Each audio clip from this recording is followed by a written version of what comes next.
Bonjour à tous, allez, aujourd'hui c'est l'épisode peinture et je suis donc au garage Steelcar à côté d'Annecy. Steelcar, ils font de l'entretien réparation toute marque et ils sont aussi spécialisés dans la restauration de Fiat 500 et de Vespa, et à ce petit jeu là, eh ben, ils sont très bons. Allez, on va se diriger vers la cabine qui est pas toute jeune, mais ils vont en avoir une toute neuve tout bientôt, ça va être super. Hop. Et donc les éléments sont accrochés, dégraissés, c'est prêt à peindre. Et donc maintenant on va aller au labo faire la tambouille.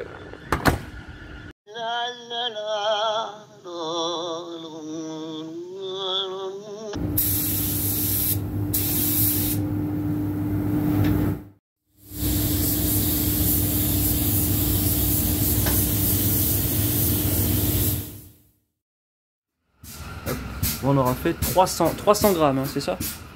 Ouais. Bon ben voilà. Maintenant il faut tout nettoyer le matériel. Et puis le pot il servira pour une autre 306 peut-être. Ah, une troisième, qui sait.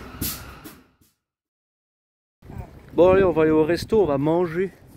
Parce que c'est bien beau de demander des services aux gens, mais si on leur rend pas l'appareil, ça marche pas longtemps. Hein. Ouais, bah ouais. Allez, à table.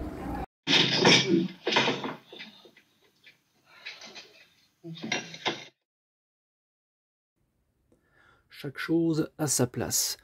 Eh bien, c'est ce que je vais commencer à faire ce soir. Alors, avant de commencer, je suis désolé, j'aurais bien aimé vous montrer plus longtemps la partie carrosserie, mais on a fait ça le samedi 18 juin, là, il faisait une chaleur atroce, donc aussi bien le garage Steelcar que moi étions pressés de rentrer à la maison. Donc en fait on s'est dépêché de peindre tout ça et on est parti après le resto. En fait on a laissé les pièces sécher samedi et dimanche, et là on est lundi, je viens de les récupérer il y a quelques heures. Voilà.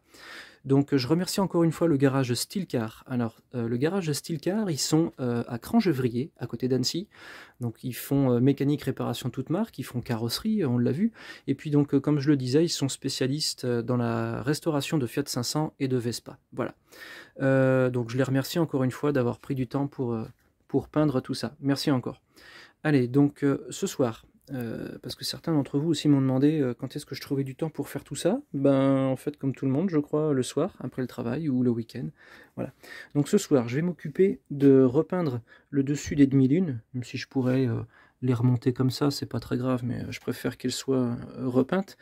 Donc je vais repeindre les demi-lunes. En attendant que ça sèche, je vais remettre les rotules inférieures au bout des triangles, et je vais m'occuper aussi des ressorts hélicoïdaux en remettant les codes couleurs qui sont sur les ressorts, parce que dans l'automobile et peut-être aussi dans d'autres secteurs de la mobilité, tous les ressorts hélicoïdaux ont des codes couleurs. C'est ce qui permet de déterminer leur niveau de leur force en fait, hein, tout simplement. Donc sur la 306 griffes, les ressorts ils étaient avec le code couleur bleu, jaune et blanc. Donc j'ai retrouvé là dans un coin du bleu et du jaune, c'est de la peinture que je m'étais servi pour faire cette déco là au mur. Voilà, donc ça devrait aller. Et puis je crois que du blanc j'en ai ailleurs, mais j'ai pas encore trouvé. Voilà, donc je vais commencer à travailler et puis je vous reprends juste après. C'est parti. Allez, je vais mettre ça à sécher. Et hop, voilà. Et je vais m'occuper du reste. C'est parti.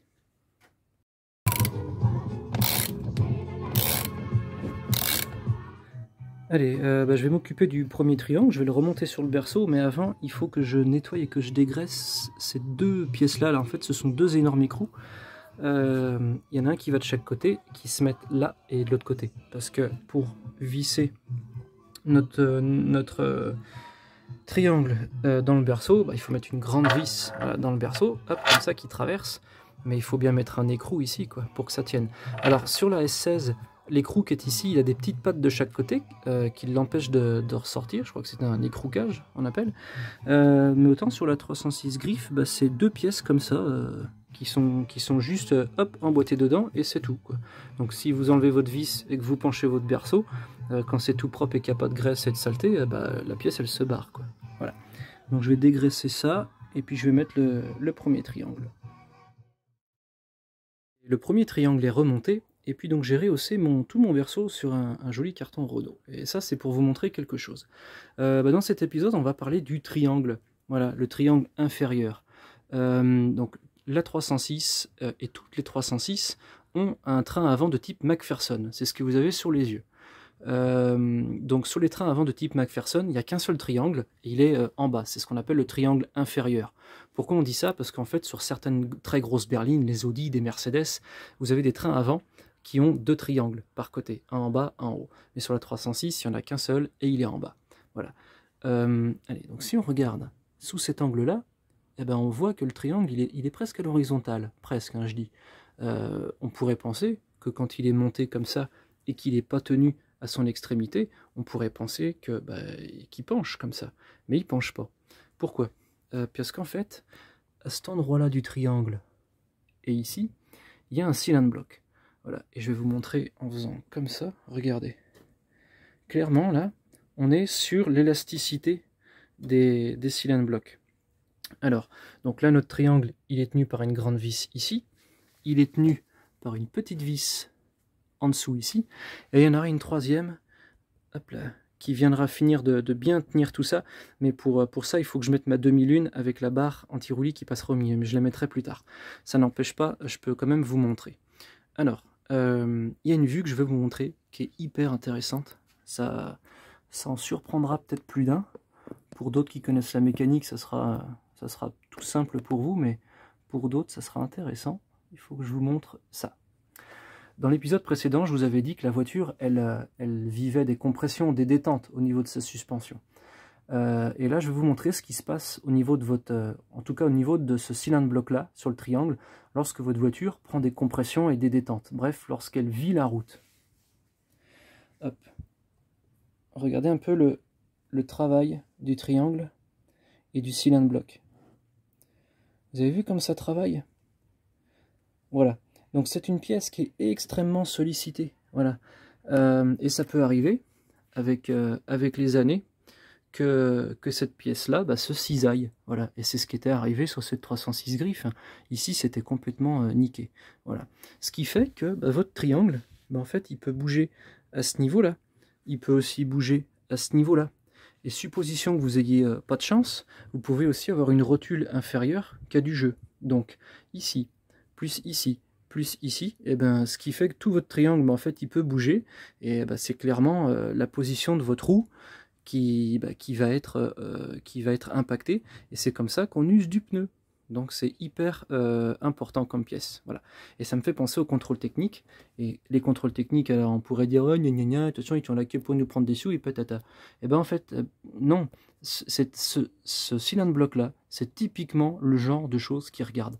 Donc vous voyez que c'est pas pour vous embêter, hein, c'est clairement voilà, pour que vous puissiez avoir des trains avant en bon état. Voilà, tout simplement. Donc le premier côté est fait, et puis maintenant je vais m'attaquer au deuxième.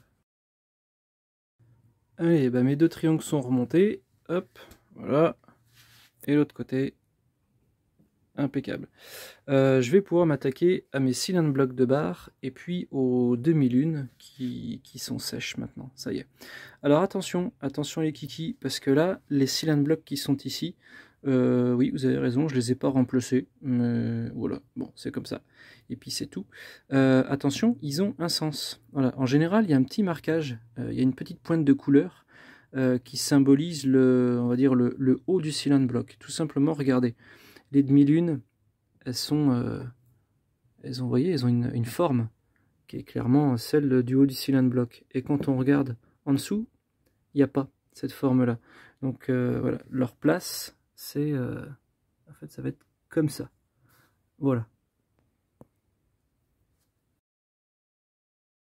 Allez, truc intéressant aussi, c'est que la barre anti-roulis, elle a un sens.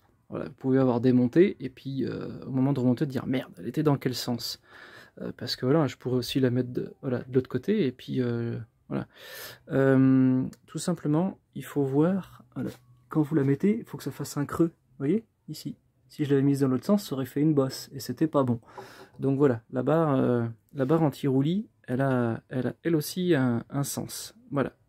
Et je vais vous montrer quelque chose d'intéressant une fois que j'aurai remis les cylinder blocks et puis à peine serré les demi-lunes. Allez, je vous reprends juste après.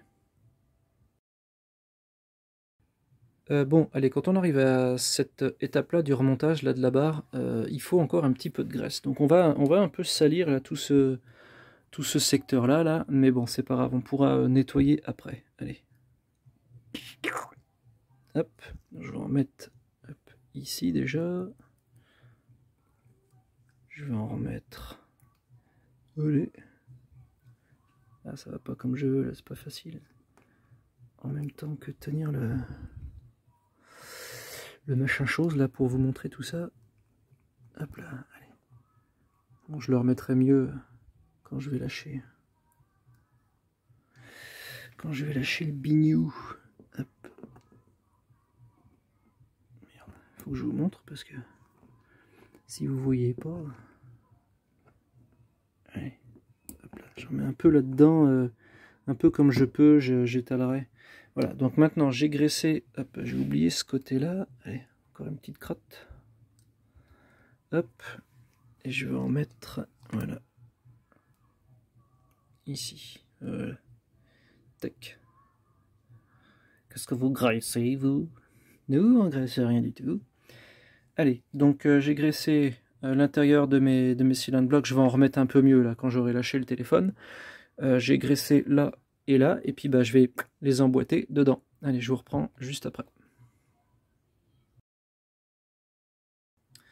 Hop, allez, j'ai passé donc mes cylinder blocks hop, autour de la barre. Voilà, c'est fou avec les reflets, j'ai l'impression qu'il est dégueulasse ce berceau. Mais c'est vrai qu'il l'est, parce que là, il y a plein de points vous savez, les petits machins, là, quand on fait de la soudure, là, les étincelles ou je sais pas quoi. Il est vraiment pas joli, quoi. Autant celui de la S16, il était bien, mais alors lui, voilà. Bon, ça doit être fabriqué au robot, mais bon, bref. Allez, donc les cylinder blocks, ils sont installés. Alors on pourrait avoir un doute, on se dit mince, ils vont comment? Mais une fois qu'ils seront installés, si vous les... Allez, ça va pas faire le net, là. Voilà. Une fois que vous allez les pincer, puis les faire tourner, vous allez sentir un point dur, et puis aussi en latéral, comme ça. Donc, voilà, il y aura pas trop de doute à avoir. Vous allez sentir, de toute façon, naturellement, hop là, que ils seront à leur place. Voilà, allez, je vais placer ça sur le berceau.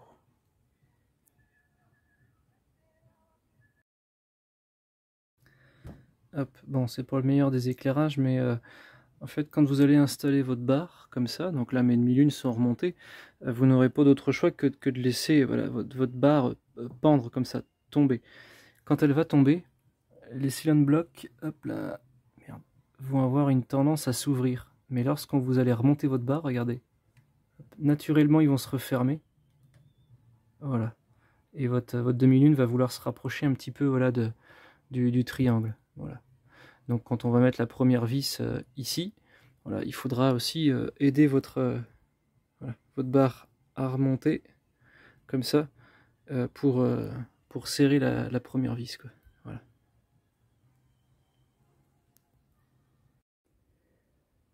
Bon, et ben, il est pas mal ce train avant, hein. C'est carrément super, hein. Bon, il y aura toujours des gens qui diront ouais. Non, je ne veux pas qu'on parle, surtout qu'on parle. Mais de toute façon, ça sert à rien d'y peindre parce que tu vas faire 3 km sous la pluie et puis ça va être tout dégueu, ça sert à rien. On sautait, on prend le tabouret et on vient là. Nous allons faire un solfège. Let me talk. Allez, donc j'ai continué d'installer d'autres pièces sur ce berceau, je vais vous les montrer. Hop là, la première, c'est celle-ci. C'est votre levier de vitesse qui est relié à cette pièce-là. Quand vous actionnez votre levier de vitesse, voilà, ça fait ce truc-là.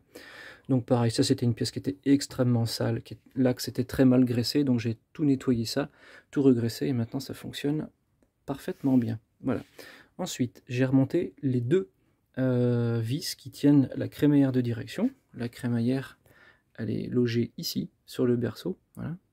Ensuite, j'ai remonté les deux petits clips qui sont ici. Ceux-là, ils servent à maintenir un tuyau de direction assisté qui remonte après vers la pompe. Ensuite, j'ai remis les deux petits cônes de centrage qu'il y a ici. Je suis étonné de les avoir trouvés parce que sur ma S16, il n'y en avait pas. C'était peut-être quelque chose qu'on trouve que sur les 306 phase 1, je sais pas. Et puis après, j'ai remonté quelque chose d'intéressant, c'est les biellettes de barres stabilisatrices. Je les ai remontées pour vous parler de la barre stabilisatrice qu'on appelle aussi barre anti-roulis. Et je préfère ce deuxième nom, barre anti-roulis, parce que là, ça prend tout son sens. Alors, la biellette de barre stabilisatrice, elle fait le lien entre l'amortisseur, qui sera ici plus tard, et la barre anti-roulis. Et on a pareil de l'autre côté. Je vais vous expliquer 2 cas concrets pour que vous compreniez le fonctionnement de la barre anti-roulis. Je vais parler encore un petit peu. Hop là. Lorsque vous prenez par exemple un dos d'âne avec votre véhicule, ou vous descendez d'un trottoir, bref, quand vos amortisseurs droite et gauche fonctionnent exactement de la même manière, votre barre anti-roulis, elle va avoir ce mouvement-là, comme ça. Elle va monter et descendre. Elle va coulisser dans les cylindres blocs qui sont ici. Donc elle va fonctionner exactement de la même manière à gauche que à droite. À ce moment-là précis, votre barre stabilisatrice, votre barre anti-roulis ne sert à rien du tout. Là où ça prend tout son sens, et là où ça devient intéressant, c'est quand votre voiture elle est en virage. Si on prend l'exemple, imaginez que votre véhicule subit une forte compression à gauche. Comme la biellette de barre stabilisatrice elle est reliée aux amortisseurs, quand vous avez une compression à gauche, l'amortisseur il va vouloir remonter comme ça. Et à l'opposé, forcément, ça va se délester. Votre amortisseur il va vouloir descendre comme ça. Et comme la barre anti-roulis elle est reliée aux amortisseurs, à ce moment-là, elle va encaisser une charge incroyable que subit le véhicule à ce moment-là. Elle va se tordre, elle va se vriller sur elle-même pour encaisser une partie de l'appui que subit votre véhicule d'un côté ou de l'autre. Voilà. Et en fait, de par ses propriétés, en fait, voilà, la voiture va limiter le roulis. Voilà. Ça vous permettra, dans un premier temps, d'être plus confortable dans votre voiture et de pouvoir prendre les virages plus vite. Voilà. Juste avant, dans la vidéo, je vous avais parlé des points importants sur un triangle. Déjà, il y en avait 3. On peut en ajouter un 4e avec le cylindre bloc de barre stabilisatrice, de barre anti-roulis. Et on peut en ajouter encore 2 autres avec les biellettes de barre. Ça fait 1, 2, 3, 4, 5, 6. Ça fait 6 points rien que pour un demi-train. Et encore, il n'y a pas les amortisseurs. Donc, malgré que ce soit un système très simple et approuvé et éprouvé, eh ben, ça n'empêche que ce sont autant de points qui peuvent générer des grincements du jeu, voilà, parce que ça finit par user, hein. On a beau faire, la route use nos voitures, quoi. Voilà, donc j'espère que cette vue et ces explications vous auront plu. Alors, votre explication ne me suffit pas. C'est pourtant clair. Allez, maintenant je vais passer au ressort avec les codes couleurs, c'est parti. Allez, les ressorts sont peints. J'ai pas réussi à refaire cet effet un peu comme si c'était peint avec une éponge. Je suis même pas du tout content de mon travail. Heureusement que ce ne sont que des ressorts. Mais bon, l'essentiel c'est que les couleurs sont respectées, donc l'esprit est là. Et puis c'est le principal. Voilà. Bon, écoutez, j'espère que cet épisode vous aura plu. Donc voilà, la réfection peinture et le remontage de ce train à vent de type McPherson. Voilà, et encore une fois, merci à tous puisqu'on a dépassé les 1000 abonnés et ça c'est cool, merci beaucoup et je vous dis à bientôt dans un prochain épisode. Allez, ciao.